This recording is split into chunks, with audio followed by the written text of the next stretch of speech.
Olá, graça e paz, sou o pastor André. Mais uma vez estamos aqui junto com o canal Mensagem Eterna e estamos mais uma vez abordando um assunto muito importante para a nossa vida espiritual. E o tema é: de que adianta honrar com os lábios se o coração está distante? Então, nós vamos meditar exatamente nessa temática e eu queria convidar você, se você não é inscrito no canal, se inscreve, deixa seu like, compartilha, coloque seu pedido de oração e também ativa o sininho para que você receba outros vídeos com conteúdos da Palavra de Deus. Então nós vamos iniciar lendo o livro de Isaías, capítulo 29, o versículo 13, que diz o seguinte: Porque o Senhor disse: Pois este povo se aproxima de mim e com a sua boca e com seus lábios me honra, mas o seu coração se afasta longe de mim e o seu temor para comigo consiste só em mandamentos de homens em que foi instruído.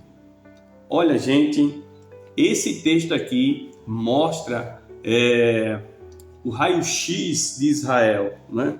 O raio-x espiritual de Israel. Israel ele estava numa situação complicada, estava com a vida espiritual muito distante de Deus, né? A gente vê aqui que Deus estava triste e ele levanta o seu profeta Isaías para exatamente alertar a Israel que eles estavam honrando apenas com seus lábios, estavam ali cumprindo preceitos, mandamentos de homens, mas não estavam conectados espiritualmente com Deus. E hoje, quantas pessoas muitas vezes estão se dirigindo ao templo, estão envolvidas com rituais, mas o coração está completamente distante, né? Aquela coisa fazendo por fazer. Mas o Senhor, ele usou o profeta para revelar ao profeta e alertar ao seu povo que Deus, ele não aceita uma religiosidade superficial. Deus não aceita, gente.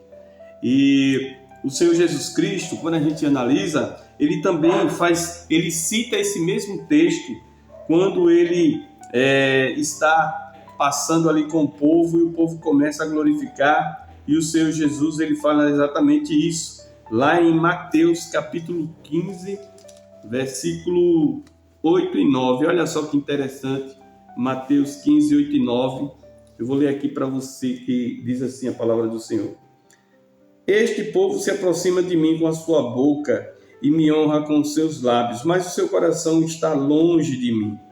Mas em vão me adoram, ensinamento de doutrinas que são preceitos de homens. Jesus deixou claro, em vão me adoram aqueles que ficam criando preceitos, dogmatismo, e isso não vai levar a nada, né? O Senhor Jesus deixou claro que o interesse dele é para aqueles que o adoram de fato e verdade. Então, meus amados, a gente vê aqui, né, que muitas pessoas cercavam Jesus, estavam com Jesus, andavam com Jesus, mas foram reprovados em sua adoração. Por quê? Porque estavam ali se aproximando de Jesus com especulação, curiosidade, mas não para adorá-lo de fato. E o Senhor Jesus fala: eles me glorificam com seus lábios, mas os seus corações estão distantes. Então, palavras e ações precisam ser genuínas, precisam estar alinhados com o propósito da adoração. Isaías, ele está advertindo o povo. O povo estava nessa mesma situação naquela época, né, do profeta Isaías. Estavam longe de Deus, estavam vivendo uma religião de aparência, né? E Jesus também fala a mesma coisa quando ele está ali junto com aquele povo, percebe que o povo está completamente distante de Deus, né? O povo estava preso aos dogmatismos, preso às tradições, e não havia naquele povo nenhuma transformação, não havia nenhum temor a Deus ali, né? Isso é um alerta, isso é um termômetro espiritual, né? Hoje nós podemos também cair nesse mesmo erro e andar aí praticando rituais e rituais sem um coração devoto, sem um coração sincero, sem um coração que manifeste fidelidade a Deus. Tem muita gente andando por aí assim, tem uma Bíblia, vai ao templo, mas infelizmente não tem conexão com Deus, não busca em espírito e em verdade, não cria um relacionamento com o Criador, não cria um relacionamento com o Senhor Jesus Cristo, né? Então, a adoração genuína, ela começa no interior, né? A transformação, ela vem no interior. Inclusive, eu vou ler aqui o livro do Evangelho de João, o quarto Evangelho, no capítulo 4, e o verso 23 e 24, que diz assim: Mas a hora vem, e agora é, em que os verdadeiros adoradores adorarão o Pai em espírito e em verdade, porque o Pai procura a tais que assim o adorem. Deus é espírito e importa que os que o adorem em espírito e em verdade, né? Adorar a Deus em espírito e em verdade é verdadeiramente ter um interior transformado. Jesus estava ensinando isso para aquela mulher ali em Samaria, perto daquele poço, né? E o Senhor estava dizendo que o pensamento deles era que a adoração a Deus era uma coisa geográfica, era em Jerusalém, era uma coisa local. E o Senhor Jesus disse: olha, mulher, não é assim. A adoração agora, ela se manifesta em espírito e em verdade. Não importa onde você está, não importa se você está no seu lar, se você está no templo, se você está na faculdade, se você está no seu trabalho, adorar ao Senhor agora, nós adoramos a todo tempo em espírito e em verdade. Então, meus amados irmãos, hoje nós temos que nos libertar desses dogmatismos. Tem pessoas que hoje estão presas a certo dogmatismo, achando que aquilo ali é a fonte de santificação, é a fonte de comunhão com Deus. Não é. A fonte de comunhão com Deus é exatamente isso, adorar Ele em espírito e em verdade, porque Deus procura esses tais que têm o seu coração quebrantado, que têm o seu coração devoto ao Senhor. Provérbios, capítulo 4, versículo 23, Salomão diz assim lá, ó: de tudo que se deve guardar, guarda o coração, porque dele procede as fontes da vida. Guarde o seu coração. Guarde o seu coração com a palavra do Senhor. Guarde o seu coração para adorar o Senhor. Guarde o seu coração para apenas manifestar em Deus a sua confiança só nele e uma confiança totalitária. O coração é a fonte das motivações, da intenção. Então você precisa preservar seu coração para não deixar que ele se contamine com essas coisas lá fora, né? Tem gente achando que porque bota uma roupa comprida está em santidade com Deus. É porque se você não botar batom ou se não botar... Isso não tem nada a ver com santidade, gente. Santidade é uma transformação que vem de dentro, que você busca Deus, que você anda com Deus, com a sua vida, com o seu testemunho. Não é nada exterior, não. É interior. Agora o interior vai refletir o exterior. Quem está com Cristo vai andar composto, vai andar respeitoso, vai ter uma vida regrada com Deus, né? Então é isso. O nosso coração é a fonte das motivações. Eu quero lembrar aqui a você uma passagem que também está escrito lá no livro de Atos dos Apóstolos, no capítulo 13, versículo 22. Eu faço questão de compartilhar com você esse texto. E diz assim, Atos, capítulo 13,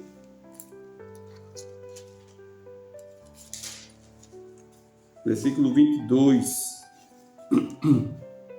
E, quando este foi reiterado, levantou-lhes como rei a Davi, ao qual também deu testemunho e disse: achei a Davi, filho de Jessé, homem conforme o meu coração, que executará toda a minha vontade. Veja que coisa linda, aqui está uma palavra referente a Davi, que era um adorador. E interessante que Davi realmente era um profundo adorador a Deus. Por quê? Porque ele mergulhava nesse mundo espiritual, né? Davi era um adorador fiel, ele era um grande poeta, um grande salmista, né? A gente sabe, a Bíblia relata que ele cometeu um erro gravíssimo, mas nem por isso ele parou a sua adoração, né? Tem muita gente que está parando aí, eu pequei, eu cometi isso, eu caí, então, meu irmão, se levante, levante-se, se arrependa, ore e comece a caminhar com Jesus, porque esse é o interesse de Deus. Deus busca os seus adoradores que adorem em espírito e verdade, e Davi fez isso. Davi se reergueu, Davi buscou ao Senhor. Davi, o Salmo 51 descreve ali, né, o arrependimento de Davi. Ele chega até a dizer: Senhor, não retire de mim o teu espírito, né? Você veja, enquanto tudo para Saul era o reino e o trono, o tudo de Davi era Deus, né? Davi não fazia questão sobre trono, sobre qualquer coisa material, não, ele não fazia essa questão. Ele fazia sim a questão de ter e viver na presença de Deus. Senhor, não retira de mim o teu espírito. Salmo 51, lá de 11 ao 13, você vai ver essa passagem maravilhosa, né? Então a verdadeira adoração envolve uma rendição, envolve uma entrega. Você veja, na hora dos maiores problemas que aconteceu na vida do rei Saul, ele foi buscar uma feiticeira, né? A diferença é que quando veio as dificuldades, os problemas na vida de Davi, Davi se prostra e busca a Deus. E o que é que acontece? Aí a gente vê, né? A gente faz um paralelo. Enquanto um mergulha em uma adoração, entre aspas, superficial, o outro mergulha em uma verdadeira adoração, né? Davi mergulhou na verdadeira adoração. E a verdadeira adoração envolve a entrega, né? A entrega total. E nessa entrega total vem a transformação, né? Então é isso, meus amados, que eu quero compartilhar com você. E eu quero fazer mais uma leitura em um texto importante aqui, Romanos. O livro de Romanos, essa carta maravilhosa aqui, Carta aos Romanos, capítulo 12, versículo 1 e 2, está escrito assim: Rogo-vos, pois, meus irmãos, pela compaixão de Deus, que apresentei os vossos corpos em sacrifício vivo, santo e agradável a Deus, que é o vosso culto racional, e não sedes conformados com este mundo, mas sedes transformados pela renovação do vosso entendimento, para que experimenteis qual seja a boa, agradável e perfeita vontade de Deus. Que coisa maravilhosa! Você precisa experimentar essa maravilhosa, boa e perfeita vontade de Deus. Mas você vai ter essa experiência quando você santificar seu coração, santificar sua vida, se consagrar ao Senhor. Então nós devemos alinhar os nossos corações com a vontade de Deus. E quando o nosso coração está verdadeiramente voltado a Deus, então nossas palavras e ações vai refletir essa realidade. Amém? Então, você tem avaliado suas motivações, você tem vivido essa transformação de Deus, a transformação genuína, essa transformação que é promovida pelo Espírito Santo? Ou você está vivendo de aparência, né? Aparência religiosa? Não faça isso. Se você tem vivido esse tipo de situação em sua vida, pare, faça uma autoavaliação e agora corrija isso, né? Corrija, porque a aparência, né? Aparência e coisas assim é inútil diante de Deus, né? Nós não podemos enganar Deus. Deus sabe tudo. Eu quero lembrar aqui a você dois modelos de adoração: a adoração de Abel e a adoração de Caim. A adoração de Abel foi uma adoração aceita, foi uma adoração íntegra, verdadeira, fiel, fidelíssima ao Senhor. Deus se agradou da adoração de Abel. Mas Deus não aceitou e nem recebeu a adoração de Caim.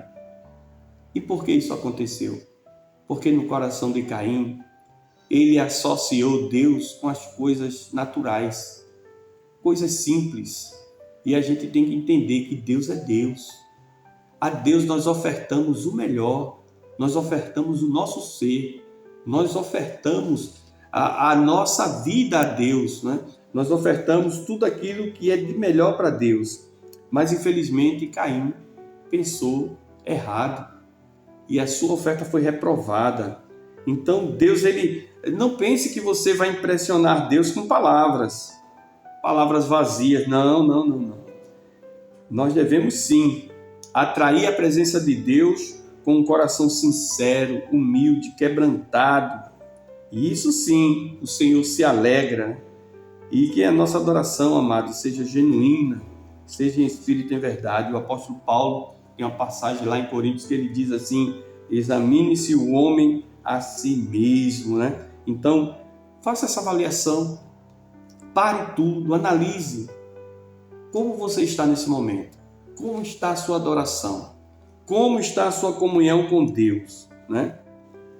Deus tem aprovado você na presença dele? Você está bem na presença de Deus? O seu cristianismo é verdadeiro, é autêntico, né?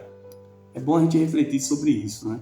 Então, que Deus te abençoe, meu irmão, minha irmã, que a sua vida, que a sua fé verdadeiramente seja um testemunho, que a sua vida venha refletir a imagem de Cristo, que o seu testemunho venha refletir o amor de Cristo. Que Deus te abençoe e te fortaleça neste caminhar maravilhoso, amém? E agora, neste momento, eu quero orar por você.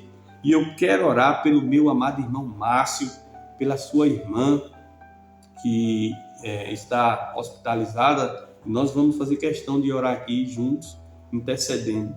Amém? Então, oremos ao Senhor. Pai, obrigado pela tua palavra, Senhor.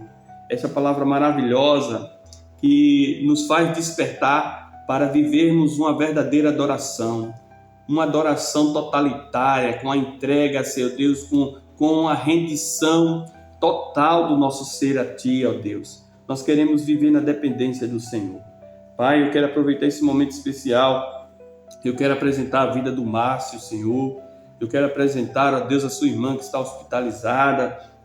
E rogamos ao Senhor que o Senhor visite, Pai, a irmã dele, trazendo, ó Deus, a sua recuperação, trazendo a ela, ó Deus, a sua saúde, que ela venha, ó Deus, estar curada e sarada pelo poder do Senhor. Derrama teu bálsamo, Pai, derrama tua graça e teu poder para restabelecer a cura na vida da irmã do Márcio. Abençoa o Márcio também, abençoa, Pai, a sua esposa, a nossa irmã Meire, abençoa esta família linda, abençoa, ó Deus, a igreja Batista, abençoa as demais igrejas, Senhor Deus, abençoa o grupo EG, encontro de gratidão, esse grupo maravilhoso que está, ó Deus, crescendo na tua presença. Pai, que o Senhor nos leve, ó Deus, a viver os teus propósitos em nossas vidas, Senhor. Nos direciona a tua vontade a cada dia, nos guarda, nos livra do mal, nos livra das tentações, ó Deus. Abençoa, meu Pai,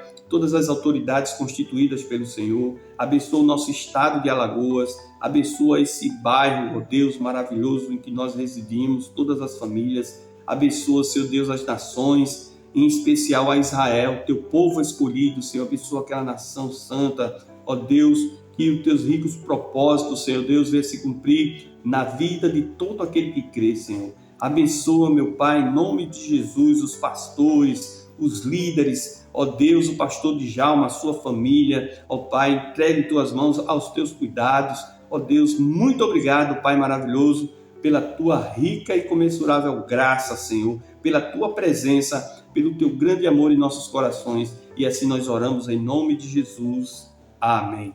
Mais uma vez, muito obrigado, um beijo no coração e aguardo você no próximo vídeo para juntos nós estudarmos mais um pouco da palavra de Deus. Amém?